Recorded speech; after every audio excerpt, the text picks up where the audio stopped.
शांति। 5 दिन के दीप उत्सव में धनतेरस के दूसरे दिन कार्तिक मास के कृष्ण पक्ष की चतुर्दशी को ही नरक चतुर्दशी, रूप चौदस और छोटी दीपावली कहते हैं, जिसे पूरे भारतवर्ष में बहुत ही हर्षोल्लास के साथ मनाया जाता है। इस त्योहार का प्रारंभ कब और कैसे हुआ, इसके पीछे कई पौराणिक कथाएं प्रचलित हैं। पहले उस पर एक नजर डालते हैं, उसके पश्चात आध्यात्मिक रहस्य पर प्रकाश डालेंगे। इस दिन को नरक चतुर्दशी इसलिए कहा जाता है क्योंकि पौराणिक कथा अनुसार इस दिन भगवान ने अत्याचारी, पापाचारी, दुराचारी नरकासुर, जिसने सृष्टि में अपना आधिपत्य जमा रखा था और उसने देवताओं को भी बंधक बना लिया था, तब भगवान ने नरकासुर का वध करके सृष्टि को भयमुक्त किया और देवताओं को नरकासुर के बंधन से मुक्त किया।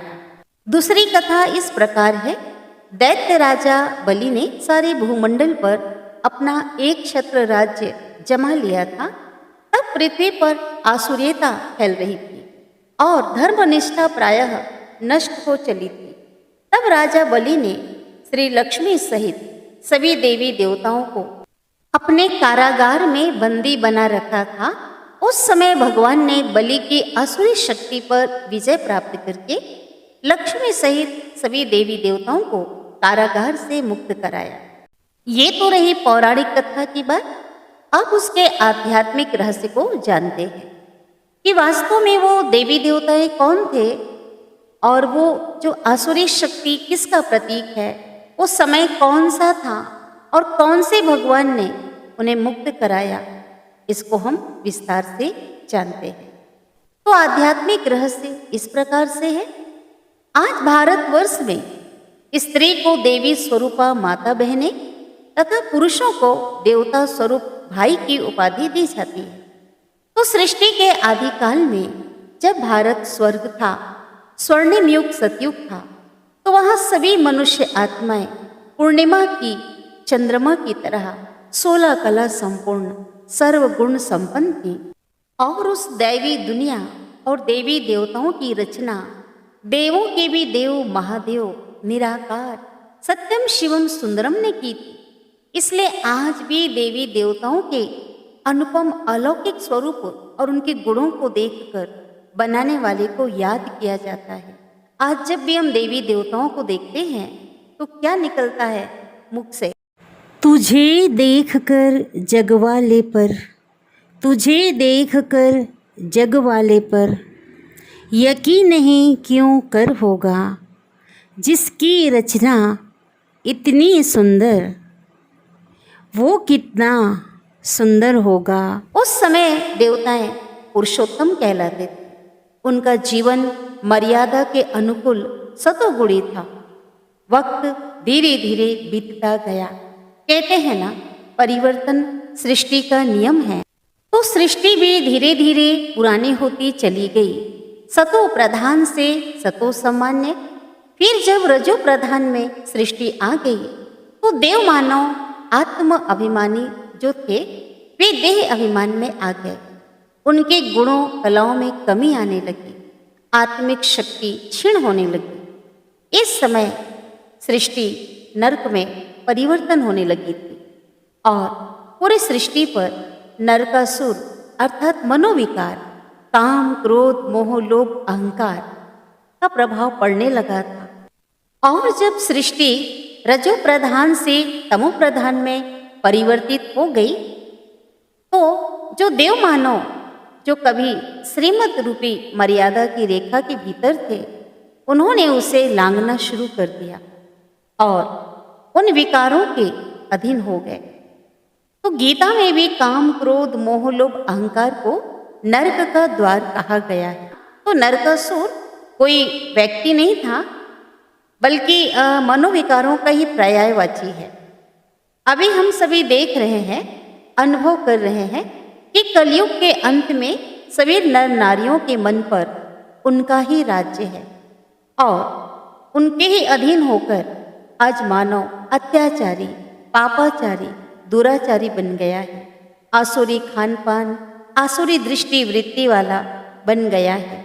सबको कष्ट पहुंचाने वाला हो गया है। और वही मानव आज उस मनोविकार रूपी नरकासुर से मुक्त होने के लिए भगवान को पुकार रहा है। मंदिर में जाकर कहता है, विषय विकार मिटाओ, पाप हरो देवा, मैं मूर्ख खलकामी, प्रभु जी मेरे दुर्गुणों को हर लो। इसी प्रकार बलि भी जो मनोविकारों का ही पर्यायवाची है।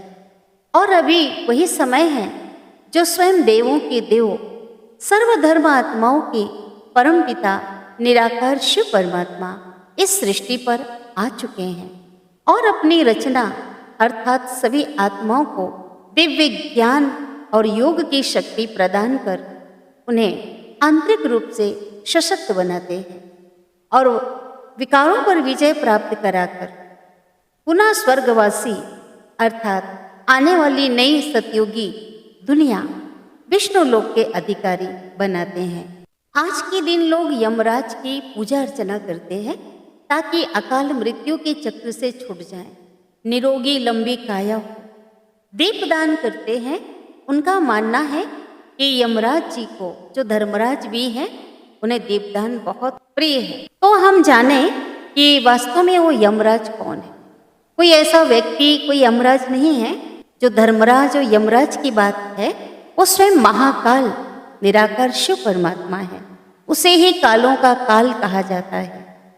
और वही धर्मराज जो परमात्मा शिव हैं, सृष्टि के अंत में सभी आत्माओं को उनके असली घर परम धाम में ले जाते हैं। शिव परमात्मा को ही मृत्युंजय कहा जाता है।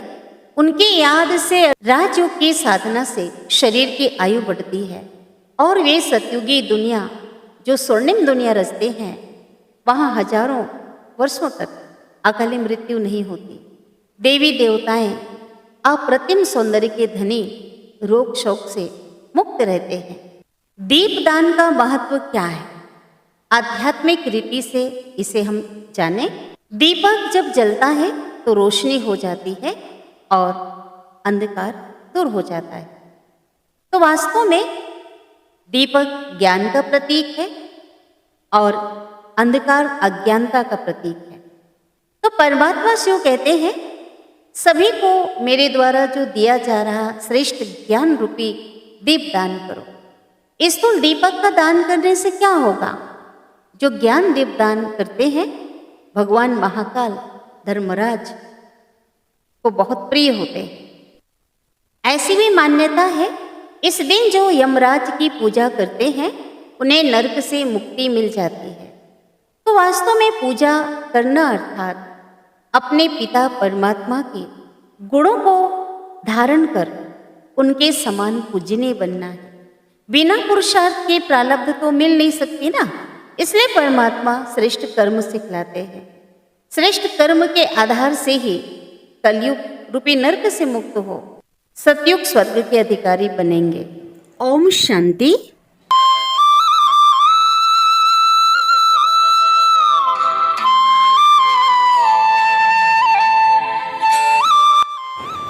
इसी तरह की बेहतरीन वीडियो देखने के लिए हमारे चैनल को सब्सक्राइब करें।